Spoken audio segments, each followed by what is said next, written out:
réponse, Gérald Garuti? Je pense que nous avons besoin d'utopie. Je pense que nous avons besoin d'horizon. Je pense que l'un des problèmes que nous avons, c'est ce manque de perspective, à la fois un manque de mémoire, et on est condamné à revivre l'histoire quand on ne s'en souvient pas.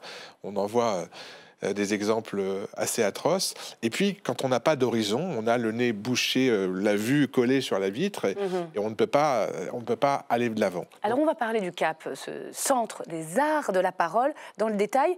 Mais avant, quand même un mot sur le diagnostic. Comment on en est arrivé là, à ce niveau de dégradation, à la fois de la parole, d'une forme de négation de l'autre et du débat?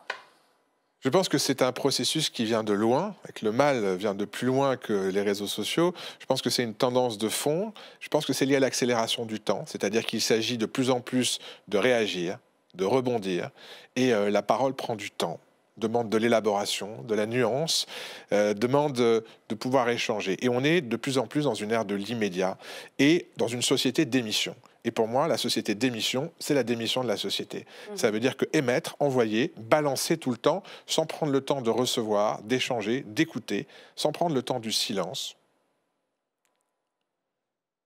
Là, ce que je fais, normalement, c'est impossible à la télévision. Mais vous voyez, je ne vous ai pas interrompu. Mais vous, non, parce que vous écoutez. Mais là, la capacité de faire du silence pour que la parole ait de la résonance et qu'on puisse véritablement dialoguer, je pense que c'est une condition pour se retrouver. Se retrouver soi, parce qu'on se perd avec les défilements et les instantanés. Vous parlez d'une société du tout à l'ego, où on est condamné à l'entre-soi, où on va chercher soi-même à travers un semblant, une fiction d'altérité. Oui. Oui, et en effet, de repli avec des miroirs aux alouettes qui sont des écrans où on se regarde soi-même, on se contemple comme des narcisses, et on est dans des communautés qui finissent par tourner en boucle, littéralement, tourner en rond, et donc avec une incapacité à rencontrer l'autre. Et l'autre, c'est la différence, c'est la capacité à ne pas être d'accord, effectivement, et de plus en plus, on ne peut plus tolérer quelqu'un qui n'est pas comme soi, du même avis que soi, et même on lui retire le droit, la possibilité d'exister. Tu n'as pas le droit d'exister. Vous allez très loin sur les dérives de l'usage de la parole. Les mots tuent. Vraiment, vous avez des phrases, vous dites au fond, l'énonciation dégénère de façon écrasante en dénonciation, en ségrégation, en destruction. À ce point-là? Regardez les suicides d'adolescents liés au harcèlement sur les réseaux sociaux. Regardez les pilonnages et que quelqu'un ose dire un mot de travers. Regardez l'hallali qui peut arriver très très vite et des vies qui peuvent être brisées. Les exemples sont légion. Je vois bien sûr le côté positif. Les réseaux sociaux nous ont permis, ou Internet, d'abord d'être encore en contact, par exemple durant le grand confinement, le grand retranchement. Mais n'empêche, où est-ce qu'on peut encore vraiment se parler, s'écouter? Alors, on est en 2019, il y a 5 ans, à Londres. Vous êtes en train de monter une pièce importante, Tartuffe, en anglais et en français. Et là débarque Donald Trump avec son lot de fracassants tweets. Qu'est-ce qui se passe dans votre tête? Alors, effectivement, je suis à Londres en train de mettre en scène un Tartuffe, et la particularité, c'est que c'est la première pièce bilingue, donc en français et en anglais, donc la langue de Molière au royaume de Shakespeare, et ces deux langues ensemble au Théâtre Royal en plein Brexit. Donc faire une pièce bilingue en plein Londres, en plein Brexit, c'est un peu de la provocation, c'est volontaire, et effectivement, alors que moi j'essaie de faire en sorte que ça se parle, et non pas que ça s'écarte, et j'essaie de construire des ponts quand d'autres font des murs, eh bien, il y a cette venue de Trump qui, comme il le dit, d'ailleurs, une vérité chasse l'autre, et les faits alternatives et les contre-vérités. Et c'est pour moi un point de cristallisation sur cette dégradation radicale de la parole. Je pense que tenir parole, le fait que, par exemple, il y a une façon d'avoir une cohérence dans le temps, une chose qui est dite, après a du sens plus tard, a été de plus en plus balayée. C'est-à-dire qu'on est juste dans la parole de l'instant. Et donc, à ce moment-là, je me dis, mais il y a quand même un problème grave de civilisation. Et c'est de ce noyau-là que je me dis, il y a un sens, à mon avis, fondamental, à porter une parole qui soit une parole de dépassement. On pense à Lévinas quand on vous lit, parce que dans le visage de l'autre, la reconnaissance de l'autre, la capacité à écouter l'autre pour se définir au fond soi-même, pour savoir qui l'on est, c'est frappant. Pour vous, la parole, c'est bien autre chose qu'un simple moyen de communication.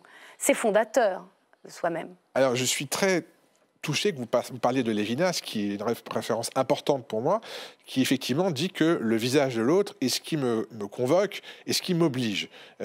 Et je pense que la parole est d'abord un art de l'autre. On pense aujourd'hui que la parole, c'est le souci de soi, c'est l'expression de son intériorité. Très bien. L'art oratoire aussi. L'art oratoire, l'efficacité.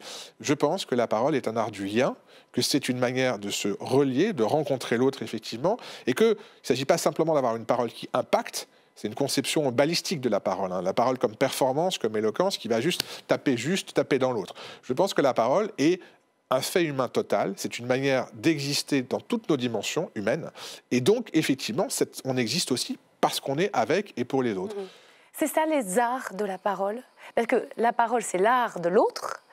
Et les arts de la parole, à quoi correspondent-ils, ce que vous voulez défendre?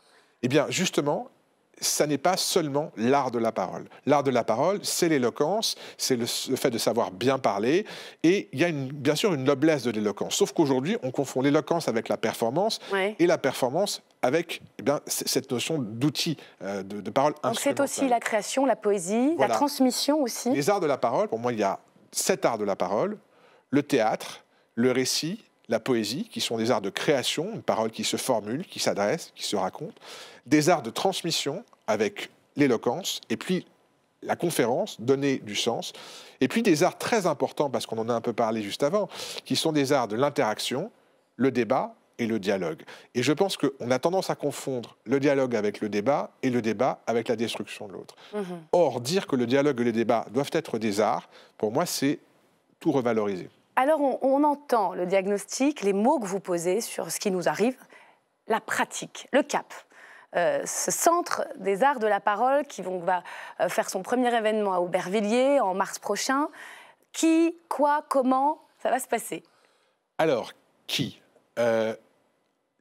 d'abord, moi je consacre dans cette aventure 30 ans de vie, de création, de transmission, de réflexion, mais ça dépasse largement ma personne. L'enjeu, c'est de créer une fédération. Au-delà d'un lieu, le CAP est un mouvement, c'est-à-dire une dynamique collective qui a vocation à fédérer des énergies, des collectifs, des organisations, avec une parole qui permet de se dépasser, de se relier. Alors j'ai vu la philosophe Cynthia Fleury, j'en cite quelques-uns simplement, la romancière Eliette Abécassis, le violoniste Carole Beffa, le chanteur Arthur H. Bon, c'est du haut niveau ça quand même. Il y a aussi, je précise, le rappeur Fianzo.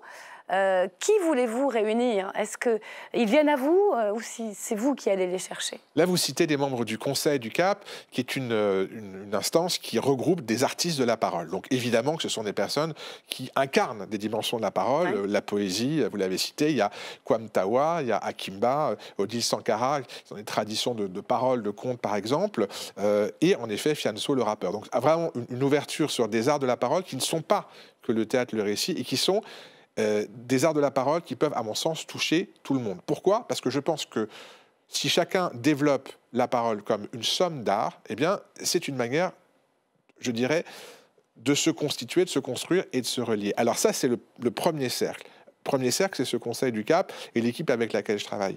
Et puis, il y a un deuxième cercle qui sont des partenaires, je pense à la Cité internationale de la langue française, le SAMU social, le Centre national du livre, donc qui sont des institutions qui sont engagées avec nous dans des actions très concrètes et dans une démarche, une philosophie, je dirais, la même. Comment la parole nous relie, nous élève.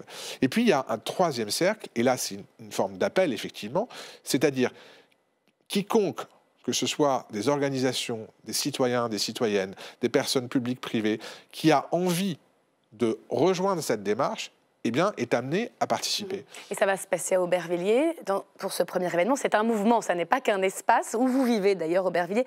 Dernière question, on pourrait en parler très longtemps, mais comment vous embarquez tout le monde? Comment faire en sorte que ça ne soit pas un mouvement un peu élitiste? Alors, on a un ancrage à Aubervilliers, en Seine-Saint-Denis, avec un lien très fort avec le territoire, mais c'est un mouvement, je dirais, qui est nomade, qui rayonne sur tous les territoires, y compris d'ailleurs sur Internet. On a des créations, spectacles, festivals qui vont être itinérants. On a des publications, on a une chaîne de podcast qu'on va lancer pour parler. Et puis on a des formations, parce qu'il est fondamental de former dans le temps long à la parole, aux arts de la parole.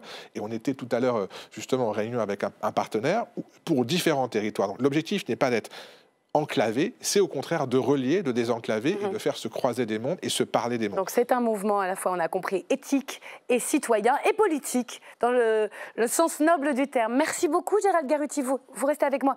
Il faut voir comment on se parle, c'est le manifeste, et puis on va peut-être vous suivre avec une caméra sur le terrain pour voir ce que ça donne, un peu dans les pas de Jean Vilar, j'ai envie de dire, hein, Merci beaucoup, le théâtre populaire.